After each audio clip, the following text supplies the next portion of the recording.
सादगी रखनी चाहिए। तो ज़्यादा सामान हमें चीज़ वस्तु ये सब चाहिए, धन संपत्ति ये वगैरह ज़्यादा करना, ये परिग्रह का विपरीत है। परिग्रह का इसका अर्थ हम कर सकते हैं लोभ। परिग्रह का ये जो अर्थ है अपने पास जो रखना, उसी को भी परिग्रह बोलते हैं, पोजेशन। तो अपरिग्रह का अर्थ होता है नॉन पोजेशन, ज़्यादा अपने पास नहीं रखना चाहिए और ये लोभ कभी नहीं करना चाहिए, ये होता है अपरिग्रह। तो अपरिग्रह को हम तो जीवन में रखने से क्या होता है, हम साधना में आगे ठीक से बढ़ सकते हैं।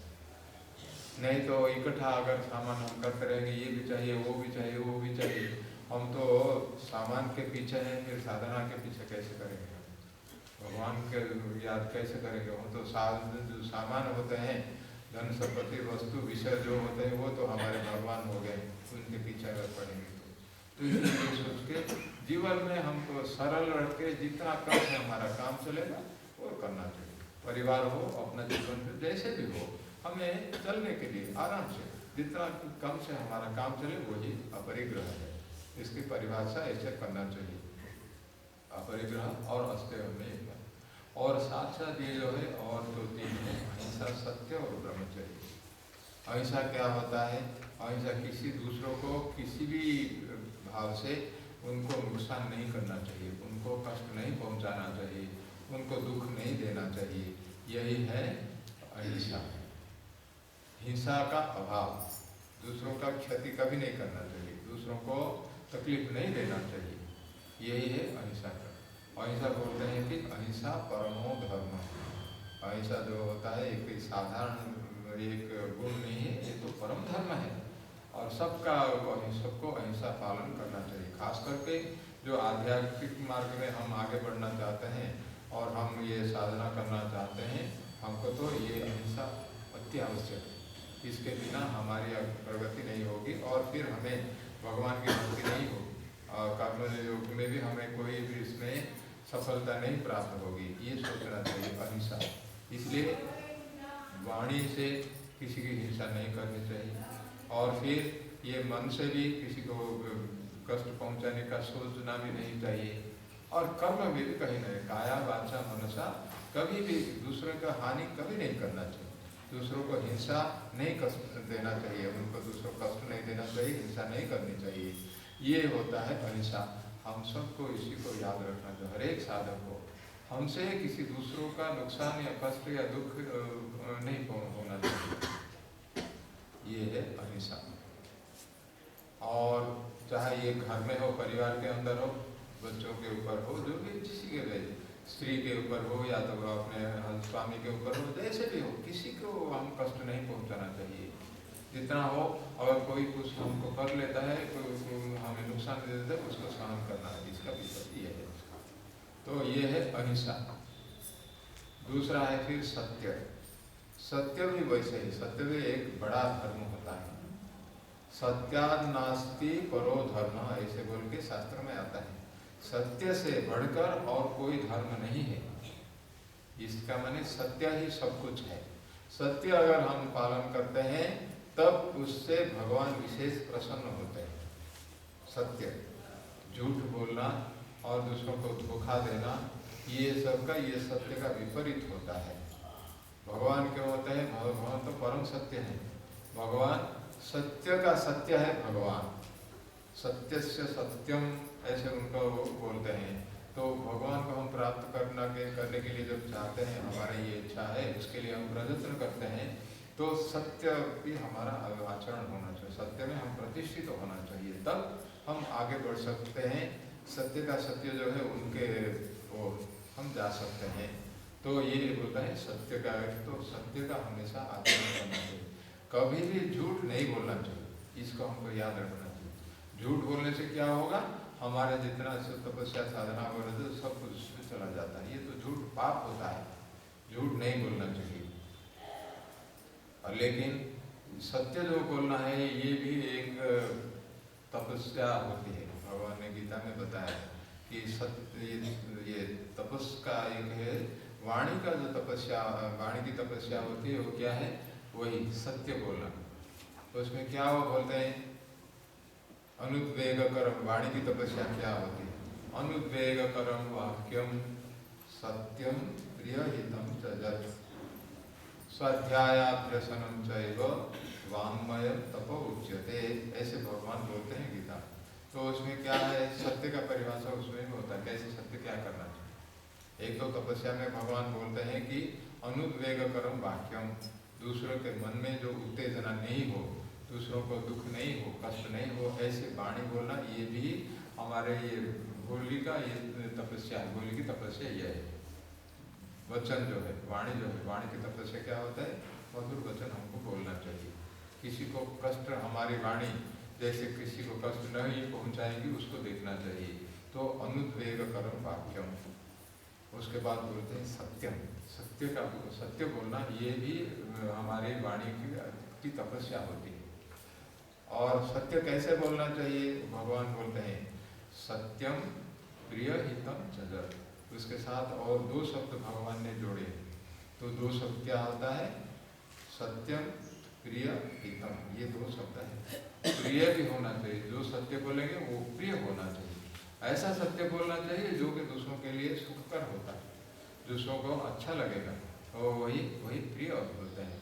तो इसका विस्तार करने के लिए कोई बोलते हैं अप्रिय सत्य कभी नहीं बोलना चाहिए। ये सोचना चाहिए मैं सत्य बोलूँगा, जो भी होगा तो मैं बोल दूँगा, ये नहीं, सत्य है फिर भी वो बोलना नहीं चाहिए।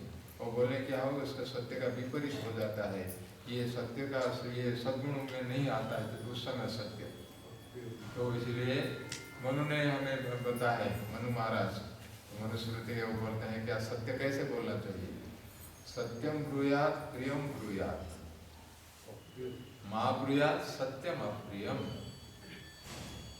प्रियम च नानृतम ब्रूयात् ऐसा धर्म सनातन। ये बोलते हैं, क्या बोलते हैं, सत्य कैसे बोलना चाहिए, सत्य बोलना चाहिए, ये हमारा नियम है, ये हमारा व्रत है। और लेकिन जो प्रिय होगा, प्रिय सत्य उसी को ही बोलना चाहिए। सत्यम ब्रूयात् प्रियम ब्रूयात्, जो प्रिय होगा उसी को ही बोलना चाहिए। और उसको फिर समझा के वो बोलते हैं, उसके हमारे मन में कोई भ्रम हो सकता है, कैसे क्या करना चाहिए। अप्रिय सत्य कभी नहीं बोलना चाहिए, सत्य प्रिय होने से भी नहीं बोलना चाहिए।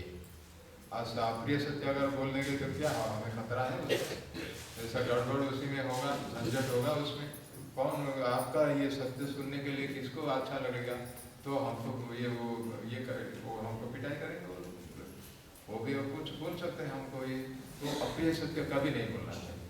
सत्यम ब्रूयात् प्रियम ब्रूयात् माँ ब्रूयात् सत्यम अप्रियम, अप्रिय सत्य कभी नहीं बोलना चाहिए।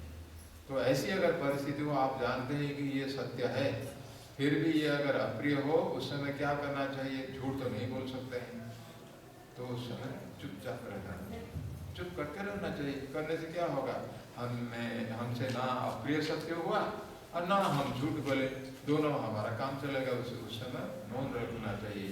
जैसे विश्वामित्र जी ने मौन कर दिया, तो जब आके वो इंद्र जी ने वो मांग लिया खाना मुझे दे दो बोल के, तो दे दिया। तो उन्होंने तुरंत शांत होके बहुत प्रसन्न मन से दे दिया। इंद्र उसको लेकर चले गए अपना काम, लेकिन मौन रख दिया, तो बोले नहीं कुछ। तो ऐसे करके अप्रिय सत्य कभी नहीं बोलना चाहिए। और झूठ जो होता है, प्रिय होने से भी कभी नहीं बोलना चाहिए। ये प्रियम च नानृतम ब्रूयात्, झूठ जो होता है, सत्य का विपरीत जो होता है, वो प्रिय होने से भी उसको नहीं बोलना चाहिए। ऐसा करके हमको सत्य का पालन करना चाहिए जीवन में। उसके बाद आखिर में ये होता है ब्रह्मचर्य। ब्रह्मचर्य जो एक आता है, ब्रह्मचर्य भी तीसरा जो है हमें बहुत आवश्यक है। ये तीसरा ब्रह्मचर्य बहुत बड़ा ही गुण होता है, अभ्यास जिसका हमको अभ्यास करना चाहिए, सगुण होता है। तो ब्रह्मचर्य क्या क्या होता है, हमारे शरीर में भगवान ने हमें जो बल दिया है, उस बल को संयम करके रखना, यही ब्रह्मचर्य होता है। ब्रह्मचर्य का तो विशेष इसका ये एक विशाल दृष्टि से, बड़ी दृष्टि से देखने से तो सारे इंद्रियों को संयम करना ब्रह्मचर्य कहा जाता है, एक दृष्टि से। और हमारे ये करे इसी में जो पतंजलि महर्षि ने जो लिखा है अहिंसा, सत्य और ब्रह्मचर्य, इसका ये परिभाषा होता है कि हमारे जो जननेंद्रिय है उसी को संयम करके रखना, ये ब्रह्मचर्य है। गुरुदेव ने जैसे बताया तुमको अहिंसा सत्य ब्रह्मचर्य तुम पालन करो, उसी का इसी के हिसाब से, क्योंकि वो ब्रह्मचर्य के लिए करने से हमें बहुत लाभ होता है। ब्रह्मचर्य हमें साधना में बहुत मदद देता है। ब्रह्मचर्य के करने से क्या होता है, पतंजलि महर्षि बोलते हैं ब्रह्मचर्य प्रतिष्ठायाम वीर्य लाभ।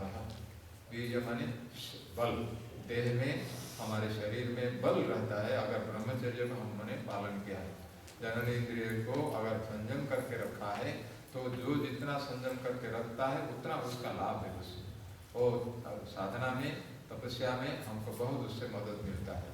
ब्रह्मचर्य पालन करने से क्या होगा, मन हमारा स्थिर रहता है, मन में शक्ति बहुत बढ़ती है, मस्तिष्क की शक्ति बढ़ती है, स्मृति शक्ति हमें बढ़ती है, और मन भगवान में तुरंत लग जाता है जो ब्रह्मचर्य का पालन करते हैं। इसलिए हम इसको याद रख के ब्रह्मचर्य अत्यावश्यक। गुरुदेव बोलते हैं brahmacharya is an ideal pick me up. ब्रह्मचर्य का अभ्यास करना हमें ऊपर उठने के लिए हमें बहुत मदद देता है। वो हमें ऊपर हाथ लेके ऐसे ऊपर उठा देता है, ऐसा ये इसका लाभ इससे है। तो ब्रह्मचर्य कितना अभ्यास है, हर एक साधक इसको याद रखना चाहिए। चाहे वो ब्रह्मचारी हो, ब्रह्मचारी को तो ब्रह्मचर्य पूरा पालन करना है, और ये सन्यासी और वानप्रस्थ लोगों को भी पूर्ण ब्रह्मचर्य पालन करना है, गृहस्थ लोगों को भी पालन करना है। ये समझना चाहिए गृहस्थ साधक के लिए, गृहस्थ साधकों के लिए ये है कि ब्रह्मचर्य पूरा पालन करने के लिए गुरुदेव बोलते हैं, तभी हम साधना में आगे बढ़ सकते हैं। नहीं तो संसार में आने से क्या फायदा है। गृहस्थम करना, संसार करना ये तो एक दृष्टि से ठीक है, लेकिन साधक दृष्टि से ठीक नहीं। साधना करना है तो इसलिए बोलते हैं गृहस्थ को भी जितना हो सके पूर्ण ब्रह्मचर्य पालन करने के लिए कोशिश करना चाहिए, ऐसे गुरुदेव बोलते हैं। तो ब्रह्मचर्य कितना हमें आवश्यक है अपनी साधना में अग्रगति करने के लिए, आगे बढ़ने के लिए। और जो ब्रह्मचर्य अभ्यास करते हैं गृहस्थ लोग भी बहुत हुए हैं जो कि पूर्ण ब्रह्मचर्य होकर ये अपना जीवन किया, साधना किया, भगवान को उन्होंने प्राप्त कर लिया। तो ब्रह्मचर्य में पूर्ण प्रतिष्ठित होना है, यही एक लक्ष्य। तो हमको ये सोचना चाहिए हमारे जीवन में सद्गुणों का तो विकास करना है, और अवगुण जितने सब होते हैं, आसुरी संपदा होता है उसको तो त्याग करना चाहिए, दैवी संपदा को अपनाना चाहिए। उनमें से जो मुख्य होते हैं अहिंसा, सत्य और ब्रह्मचर्य, ये अगर इसको हम पालन करेंगे, अभ्यास करेंगे, बाकी सब जितने गुण है सद्गुण सब अपने आप आ जाएंगे। ये तीन है मुख्य। इसी को करके अगर हम इसी में का अभ्यास पूर्ण रूप से करेंगे तब हम साधना में आगे बढ़ सकते हैं। तो इसलिए गुरुदेव ने बताया कि ऐसी अगर नैतिक हमारी सिद्धि नहीं है, नैतिक हम में नैतिकता में इसका मैंने धार्मिकता, एथिकल परफेक्शन जो बोलते हैं, उसी में अगर हम पूर्ण रूप से प्रतिष्ठित नहीं है तो हम स्पिरिचुअल हमारे आध्यात्मिक प्रगति नहीं होगी। इसी को करके अगर हम इसको हम मन में हमें रखा तो हमारी साधना ठीक चलेगी, इसके बिना कोई साधना नहीं होगा। तो इसका मैंने एक तरह से ध्यान जप करके कुछ हम साधना करेंगे, और नहीं दूसरे ढंग से दूसरे रूप से अगर ऐसा कुछ चाहे क्रोध करें, या तो ये ब्रह्मचर्य का भंग करें, या तो अहिंसा करके दूसरों का हम हिंसा करके हानि करेंगे, तब हमारे सारे साधना कट जाएगा। जैसे विश्वामित्र का हुआ, क्रोध उन्होंने कर लिया, 10,000 वर्ष का तपस्या एक मुहूर्त में पूरा चला गया। उससे पहले मेनका के प्रसंग से आके, उनके संस्पर्श से आके 10,000 वर्ष का उनका तपस्या, उनकी तपस्या उसी से वो चली गई। तो ऐसे करके कैसे देखते हैं, एक मुहूर्त में पूरा हमारी पूरा तपस्या साधना सब चौपट हो जाता है। इसी करके इससे हमको बच के रखना चाहिए। तो अगर हम कर सकते हैं तब हम साधना में ठीक से चलेंगे, भगवान का आशीर्वाद होगा, गुरुदेव की कृपा होगी, और हम साधना में बढ़ के लक्ष्य में पहुँच सकते हैं। इसी को हमें याद रखना चाहिए। धन्यवाद। भगवान के और गुरुदेव का आशीर्वाद हम सबके ऊपर हो, ताकि सद्गुणों की का विकास जो है उसी का कितना हमारे लिए महत्वपूर्ण है, इसी को अच्छी तरह समझ के हम इसी का पालन करना चाहिए। हमारा जीवन, हमारी साधना अगर सद्गुणों के वृद्धि में अगर प्रतिष्ठित हुई है, खास करके अहिंसा, सत्य और ब्रह्मचर्य, इसी को अगर हमने अपनाया है, साधना हमारी बहुत सुंदर ढंग से आगे बढ़ेगा। कोई चिंता नहीं, अपने आप चलता रहेगा, चलती रहेगी। इसी को एक करके करना चाहिए। भगवान और गुरुदेव हम सबके ऊपर आशीर्वाद करें ताकि हम साधना में अच्छी तरह आगे बढ़ें, ये दैवी गुणों को अपनाएं, तब हमारा सब। धन्यवाद। We extend our deep debt of gratitude to Param Pujya Swamiji Maharaj for his blessings. From 12:15 to 3 p.m. lunch, 3 p.m. to 3:30 p.m. tea, 3:30 p.m. to 4 p.m. Swami Paramalakshananda ji will give his spiritual experiences with Gurudev. And 4 p.m. to 4:30 p.m. discourse by Pujya Swami Sivanand Maharaj. 4:30 p.m. to 5 p.m. discourse by Pujya Swami Devbhaktanand Maharaj. 5 p.m. to 5:30 p.m. Bhajan and Kirtan by Pujya Swami Ananda Swarupanand ji. 5:30 p.m. to 6 p.m. discourse by Pujya Swami Dharmanisthananda ji. 6 p.m. to 6:30 p.m. Swami Shivachidananda ji. 6:30 p.m. to 7:15 p.m. discourse by His Holiness Swami Nillitanji Maharaj. This is the afternoon program. Santipat. We will conclude with that.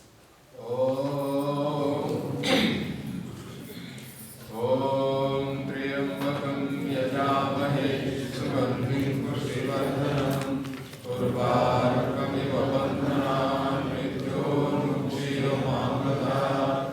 Om Triyambakam Yajamahe Sugandhim Pushtivardhanam Urvarkamiv Bandhanam Mrityonukshiromamrata. Om Triyambakam Yajamahe Sugandhim Pushtivardhanam Urvarkamiv Bandhanam Mrityonukshiromamrita.